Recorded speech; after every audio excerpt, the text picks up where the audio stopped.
సామెతల గ్రంథంలో నుండి 10వ అధ్యాయం మొదటి వచనం. జ్ఞానము గల కుమారుడు తండ్రిని సంతోషపరచును, బుద్ధి లేని కుమారుడు తన తల్లికి దుఃఖము పుట్టించును. భక్తిహీనుల ధనము వారికి లాభకరము కాదు. నీతి మరణము నుండి రక్షించును. ఈరోజు మన అంశం కుమారుడు. ఏమిటి? కుమారుడు.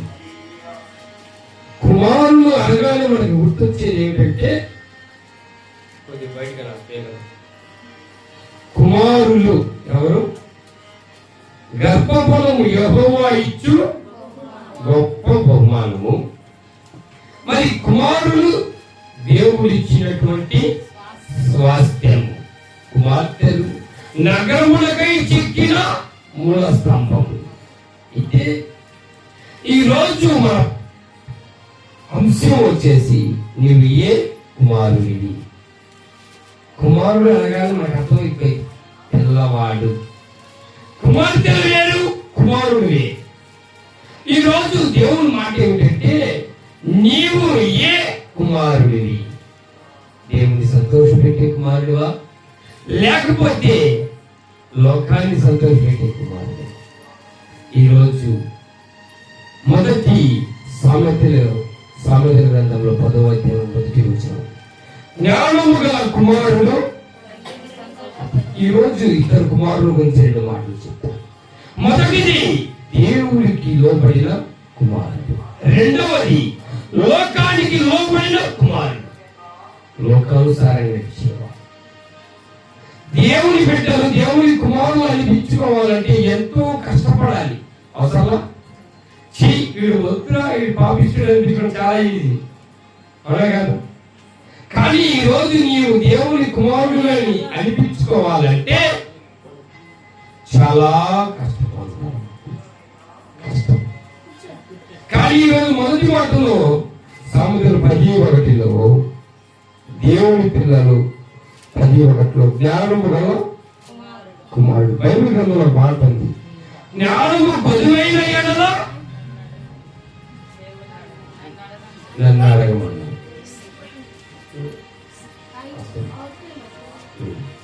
జ్ఞానము బదులైన ఎడల నన్ను అడుగు. కానీ జ్ఞానము గల కుమారుడు తన తండ్రిని సంతోషపెట్టును. జ్ఞానము లేనివాడు, బుద్ధి లేనివాడు తన తండ్రిని దుఃఖం పుట్టించును, తండ్రికి దుఃఖం పుట్టించును. లోకానుసారంగా తిరుగుతాడు. వాడి వల్ల ఈ లోకానికి ఏ ఉపయోగం ఉండదా? లోకానికి ఉండదు, కానీ దేవునికి ఉపయోగం. ఈరోజు దేవుని బిడ్డలకి లోక బిడ్డల తేడా.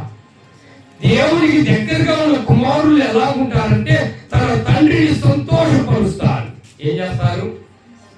తండ్రిని సంతోషపరుస్తారు, తన మాటకు లోబడుతారు, తండ్రితో సమాధానం కలిగి ఉంటారు. మరి లోకానుసారంగా తిరిగే వాళ్ళు బుద్ధి లేని వాళ్ళుగా ఉంటారు. బుద్ధి లేని కుమారులు ఎక్కడవాళ్ళు, బుద్ధి లేనివాడు. బుద్ధిలో వాళ్ళు ఎలా ఉంటారు? బుద్ధిలో వాళ్ళు జ్ఞానము కలిగి నడుచుకుంటారు. బుద్ధి లేని వాళ్ళేమో లోకానుసారంగా నడుస్తారు, లోక చిత్తానుసారంగా ఉంటారు, లోకంలో ఉన్న ప్రతి ఒక్కటి చేస్తారు. ఈ రోజు మీకు తెలియపరుస్తున్న మాట ఏంటంటే, చాలా మంది కుమారులు కావాలి ఎంతో ఆశపడతారు. వంశధారకుడు ఉండాలి. 10 మంది ఇప్పుడంటే తగ్గింది. పురాతన కాలం 10 మంది ఆడతారు. తర్వాత 11 12 ఉన్నా ఒక బీరకాయ గారు ఉండాల్సిందే. ఇవన్నీ సొరకాయలు వాడతారు, బీరకాయ. ఈ రోజు జ్ఞానము కలిగిన కుమారుడు తన తండ్రిని సంతోషపెట్టును. జ్ఞానం లేనివాడు, ఇతను జ్ఞానం కలిగిన వాడేమో దేవునికి లోబడిన వాడు, దేవుని చిత్తానుసారం నడిచేవాడు, దేవునితో కలిసి ఉండేవాడు అని అర్థం. మరి లోకానుసారం తిరిగేవాడు బుద్ధి లేనివాడు, లోకంలో కలిసిపోయేవాడు, లోకాశల కోసం తిరిగేవాడు, లోకంలో ఉన్నవన్నీ కావాలని తిరిగేవాడు. వాటి వల్ల ఏం ఉపయోగం? ఆయాసం తప్ప ఏమీ ఉండదు. బతికినంత కాలం నాకు అనిపించింది కొన్ని సందర్భాలు, ఈ బతికినంత కాలం ఈ కష్టాలు అన్నీ ఉండనే ఉంటాయి. ఉండవు. కుమారుల ద్వారా లేకపోతే కుమార్తెల ద్వారా ఉంటుంది. అమ్మాయి మంచోరుడు వచ్చాడు అమ్మాయి అనుకుంటే కోడల ద్వారా ఉంటుంది. కోడలు గోడలు అయిపోయింది. మొట్టమొదటి మాట మీకు చెప్తున్నాను, దేవుని పిల్లలు ఎలా ఉంటారంటే జ్ఞానముతో నడుచుకుంటారు, జ్ఞానవంతులుగా ఉంటారు, దేవుని మాట వింటారు, దేవుని మాటకు లోబడుతారు, దేవుని దగ్గర ఒలీవ మొక్కలుగా పెంచబడతారు. మంచి స్థాయిలో నిలబడతారు, మంచి ఉద్యోగాలు వస్తాయి. లోకానుసారంగా తిరిగి ఎలా ఉంటారంటే తండ్రి మాట వినరు, తల్లి మాట వినరు, బుద్ధి లేని వాళ్ళుగా ఉంటారు, బుద్ధి తక్కువ వాళ్ళుగా ఉంటారు, లోకానుసారంగా తిరుగుతారు, మధ్యలోనే పోతారు. గుర్తుపెట్టుకోండి, కుమారులు ఎలా ఉండాలంటే తల్లి తండ్రికి లోబడి వాడు ధన్యుడు. తల్లిదండ్రికి లోబడిన వాడు ధన్యుడు. ఇప్పుడు చాలా రొటీన్ అయిపోయింది. తల్లిదండ్రికి ధన్యవాళ్ళు ఎక్కువ అయిపోయారు. లేదు, చిన్నప్పుడు నుండి పెంచుతారు. అత్త వచ్చినాక అత్త తిట్టు తిట్టు, మామని తిట్టు తిట్టు, వీడు 4 రోజులు వాడి తిట్టి 5 రోజులు నేనే అంట. గుర్తు పెట్టుకోండి. అబ్బాయి ఇంకా రే మామ వచ్చాడు, డబ్బులు అడిగా జీవన డబ్బులు నీకు 4 రోజులు చేస్తాడు వాళ్ళ మామ చేయమని. మీ ఆయన సొక్క జేబుకి ఇచ్చే డబ్బులు ఎప్పుడో తిరుగుతారు. హల్లెలూయా. దేవుని బిడ్డగా ఉండండి, కానీ లోకానుసారం బిడ్డగా ఎప్పుడు మీ పిల్లల్ని పెంచమాకండి. ఇది మొదటి మాట. రెండో మాట సామెతల గ్రంథం 15 వస్తే 10 బుద్ధిగల కుమారుడు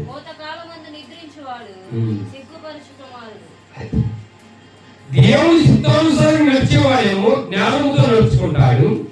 రెండవ మాట వచ్చేసి ఏమో బుద్ధిగల కుమారుడు. ఎవరు?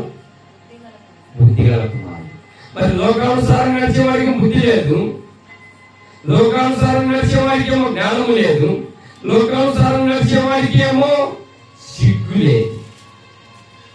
ఏం చేస్తారంటే వీళ్ళు ఏం చేస్తారంటే కుమారులు దేవుని చిత్తానుసారం నడిచేవాళ్ళేమో జ్ఞానం కలిగి ఉంటారు, తర్వాత బుద్ధి కలిగి నడుచుకుంటారు, విధేయత కలిగి ఉంటారు, నెమ్మది కలిగి ఉంటారు, స్వాస్థ్యముగా ఉంటారు, లోబడుతారు, ఓర్పు కలిగి ఉంటారు, తగ్గించుకొని ఉంటారు.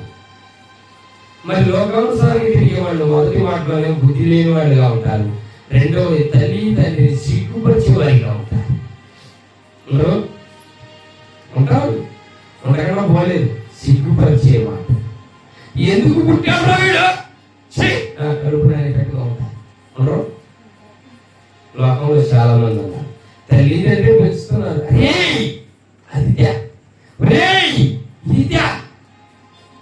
అది చెయ్యి ఇది చెయ్యి, అక్కడ పెట్టి ఇక్కడ పెట్టి.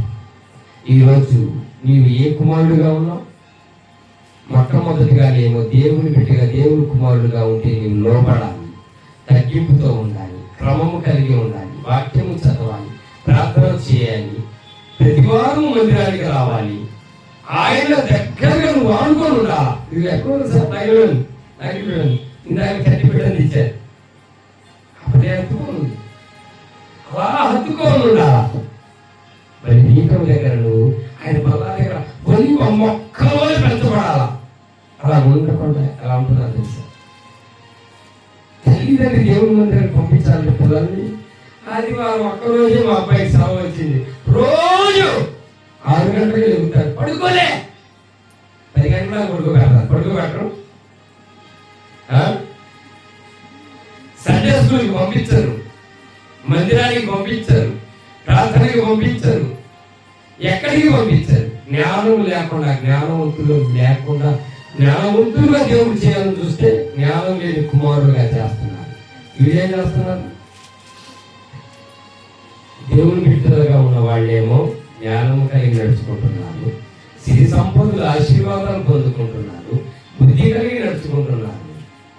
మరి లోకానుసారంగా నడిచేవాళ్ళు బుద్ధి లేని వాళ్ళుగా ఉంటున్నారు, సిగ్గుపడుస్తున్నారు తల్లిదండ్రులు. నువ్వు చదువుకోమని చెప్పి పెద్ద తంట అయిపోయింది. నాకు ఈరోజు నాకు అనిపించింది, దసరా సెలవులు ఇచ్చిన దగ్గరలో హోంవర్క్లు ఇచ్చారు ఏ స్కూల్ ప్రతి స్కూల్లో. ఎందుకో తెలుసు, నాకు ఒక కోపం వచ్చిన తర్వాత సంతోషం వేసింది. మీ మంచికే తిరగకుండా ఈ సెలవు దినాలలో ఎంతో మంది పెద్దలు కోల్పోయే వాళ్ళు లేరు.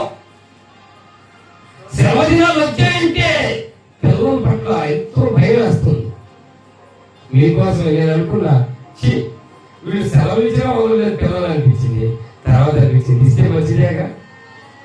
మరలా సెలవులు అయిపోయిన స్కూల్కి వెళ్ళిన ఈరోజు ఆ మాట ఏంటో తెలుసా? నీవు ఏ కుమారుడిగా కుమార్తెగా ఉంటున్నావు?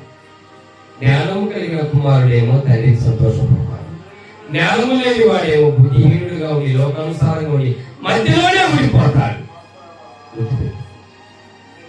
ఎలాంటి కుమార్తెలుగా ఉండాలి? నగరకై చెక్కిన మూల స్తంభాలుగా ఉండాలి, కంబాలుగా ఉండాలి. తల్లిదండ్రులు చెప్తున్నారు కూతురికి, ఎవరో తెలుసు, మీ ఎత్తాను కట్టమాక అనుకోమడా, నీకు కనీ పెంచి నీకు బిడ్డనిస్తే అంతా చేస్తే నువ్వేం చేస్తున్నావు? పుత్రుడు చెప్తున్నారు ఈ మధ్య చాలా సార్లు చాలా మంది అక్కడ, మీ అత్తమ్మలు వేరడుకోమడా పెద్దలు వస్తాయి కదా బతుకలు బతుకుతా. ఏ వాళ్ళు కనీ పెంచి 25 ఏళ్ళు అంతా చేసి ఇస్తే నీ కూతురు చేతులు కట్టగానే వేరు చెయ్యి. సిగ్గుండొద్దు, సిగ్గులేని బ్రతుకులు బతుకుతున్నారు. ఈ కుమారులు కూడా జ్ఞానం ఉంటుందా? లాలిపప్పులాగా ఏం చెప్తే అది ఎంత సరే సరే ఏమన్నా ఎందుకన్నా సిగ్గులేని బ్రతుకులు గుర్తు పెట్టుకోండి. మీ తల్లిదండ్రుల కోసం ఎంత కష్టపడ్డారో మీకు తెలుస్తుందా? మీరు తెలుస్తుందా? ఆదివారం వచ్చిందంటే మీరు అంతా 12 గంటలకే వెళ్తారు, చూసుకోవట్లేదు. తెల్లారి తరిగిస్తున్నారు, గుర్తుపెట్టుకో. రాత్రంతా నేర్చుతూనే ఉంటారు. మీ నాన్న పొద్దున్నే వెళ్తాడు, ఎర్రటి ఎండలో వెళ్తాడు. చూసే ఎప్పుడైనా చూసావా? నెత్తి మీద కూడా కొట్టాడు ఒకసారి. ఎర్రటి ఎండలు పనిచేస్తాడు. ఎవరి కోసంరా? వాళ్ళు ఏదో తిని మెడలో వేసుకుని తిరగడానికి కాదు, మీకోసమే. మీకోసమే. వాళ్ళు ఏదో పెద్దగా సాధించాలని కాదు, మీకోసమే. సతీష్ వాళ్ళ పాపం పనికి రోజు అందరూ మన పెట్టు, అందరూ ఫోన్ తీసేవాళ్ళు, ఎవరు సోమగా ఉండేవాళ్ళు లేదు. ఆ పదపో కాలు బాగలేదు, చీ బాగలేని రోజులు తప్ప. గుర్తుపెట్టుకోండి, ఈరోజు జ్ఞానము కలిగి నడుచుకున్న వాడు ధన్యులు లెక్కలో ఉంటాడు. జ్ఞానము లేని వాడు ఏమో ఎక్కడ ఉంటాడు? పాతాళంలో ఉంటాడు. జ్ఞానం కలిగిన వాడికి ఆశీర్వాదాలు మెండుగా ఇస్తాడు దేవుడు. జ్ఞానం లేని వాడికేమో ఆశీర్వాదాలే ఉండవు. గుర్తుపెట్టుకో. ఈ లోకానుసారమైన ఆశలు, లోకానుసారమైన తిండి, లోకానుసారమైన బట్ట, లోకానుసారమైన క్రాఫ్ట్లు. నేను ఈ మధ్య ఒకసారి గుంటూరులో చూసాను. పిల్లవాడి పాపం వాడికి సగంలో కూర్చోడే అనిపించింది. ఇది అడిగినాడు, నా పక్కనే చేస్తుందో వాడికి అతను ఇంటిలో పెట్టాడు. సిట్టుకు బెడ కొట్టుడు అన్నట్టు ఎడ పెట్టి రౌండ్ కొట్టారు. రౌండ్ కొట్టి పైన పెట్టారు. నేను అనుకున్నా అది ఆటో అడిగలేదు ఒప్పుకున్నా. నేను ఎలా మీరు మగ షాపు సగం తెచ్చాడండి ఇడిపేస్తుంది తగలయ్యా. కొద్ది వెళ్తున్నా నాకు ఎడబెట్టాడు. ఇదంతా ఉన్న గుడ్డు కొట్టి అట్లా తయారైపోతుంది. తల్లి తండ్రి పిల్లల్ని చెడగొడుతున్నారు. గుర్తుపెట్టుకోండి, జ్ఞానం కలిగిన కుమారులు ఎలా ఉంటారు? తన తల్లి తండ్రిని సంతోషపడతారు. జ్ఞానము లేని వారు దుఃఖం పుట్టిస్తారు. దుఃఖం పుట్టించి మాకండి. మీకు కూడా తల్లులకు చెప్తున్నా, తల్లిదండ్రికి మీ బిడ్డలు ఎప్పుడు మీరు పడిపోయి రా, ఏయ్ నువ్వు అట్ట ఇట్లా ఎప్పుడు తిట్టమాక, నీ బిడ్డలు నువ్వు శాపనాథాలు కట్టమాక, నీ బిడ్డ ఆశీర్వాదం రావాలని ప్రార్థించి, నీ బిడ్డలు ఎప్పుడు నువ్వు నోటితో తిట్టమాక, గుర్తుపెట్టుకొని తిట్టమాకండి. మా ఇద్దరు ఒక ఆవిడ ఇప్పుడు ఊళ్ళు మాకు తెలుసు, రే పడికి వాళ్ళు వాళ్ళు ఎప్పుడు అంతే అని వాళ్ళు ఎదురుగా ఏ పనికి వాళ్ళు ఇంట్లో ఉంటారు. నేను ఒక రోజు ఏదాక వాడు ఏం పని కలుగుతాడు, ఆ పనికి మళ్ళాడు అంతే సిగ్గుమాలి.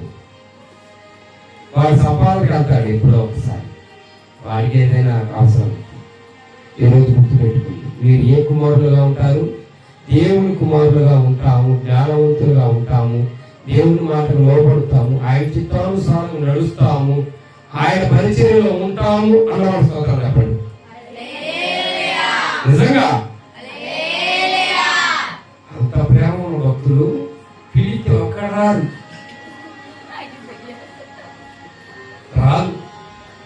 ఆ సైకిల్ మొత్తం పాత్ర కొట్టుడు గోలు గాక ఆమె అంతే. మరి మా పిల్లలు ఏం దొక్కాల, వీళ్ళ కొద్ది కూడా మాట్లాడు. అంటే దేవుడి స్తోత్రాలు చెబుదామా?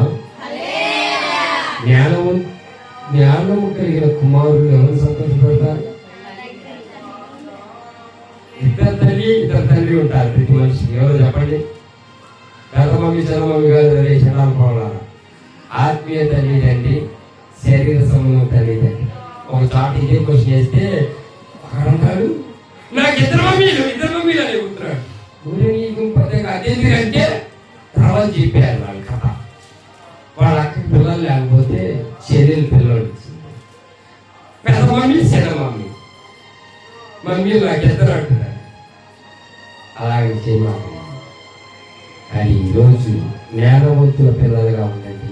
జ్ఞానం పొదువైందనుకో ఎవరిని అడగాల? దేవుణ్ణి అడుగు.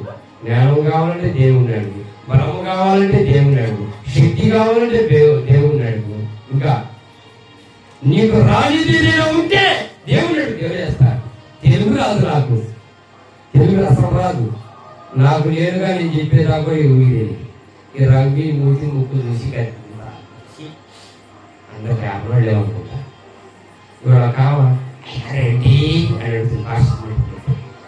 కరీముల్లా ముస్లిం మీరు అలా వేరే గారు ఎలా ఉన్నారమ్మా అని రమేషే ఉంటున్నానండి, తెలుగు బాగా మాట్లాడుతున్నారే. దేవుడు ఇచ్చిందే ఈ జ్ఞానము దేవుడు మీకు అనుగ్రహించును కాక. ప్రార్థన చేసుకుంటాం. పరిశుద్ధుల ప్రమాణం జాలి కనికరపగల దేవా, నీకే వందనాలయ్యా. జ్ఞానము కొదువైన ఎరడ నన్ను అడగమన్నాయ. నీ జ్ఞానం ఎవరైనా కొదువై ఉంటే దయచేసి సహాయం చేసి సమృద్ధి దీవెన దయచేసి వాక్యానుసారం నడిచే వాక్యం దయచేసి. జ్ఞానం కలిగిన కుమారుడు తన తల్లిని తండ్రిని సంతోషపరుస్తాడు. తల్లిని తండ్రిని సంతోషపరుస్తారు. బుద్ధి లేని వాళ్ళు దుఃఖం పెడతారు, సిగ్గుపరుస్తారు, నవ్వులు పాలు చేస్తారయ్యా. అటు జీవితాల నుండి విడుదల కలిగించండి. నీ మాటకు లోబడి ప్రతి ఒక్కళ్ళు నీ పల్లా చుట్టూ వలిగా మొక్కల వల్ల వాడబడును కాక. స్తోత్రములు సమృద్ధి దీవెన తెచ్చి రాత్రి కాలపు దీవెన కళ్ళకు తెచ్చేమని యేసుక్రీస్తు పరిశుద్ధ నామములో అడిగి వేడుకొంచున్నాను తండ్రి. ఆమె పరలోకములో తండ్రి ప్రేమ, తన కుమారుడైన యేసుక్రీస్తు కృప, పరిశుద్ధాత్మని సమాసం సదాకాలం మాకు సంఘమునకు తోడుగా ఉండి నడిపించబడును కాక. ఆమేన్. సత్వయం శివరక్తమయం ప్రభువైన యేసుక్రీస్తు పరిశుద్ధ నామములో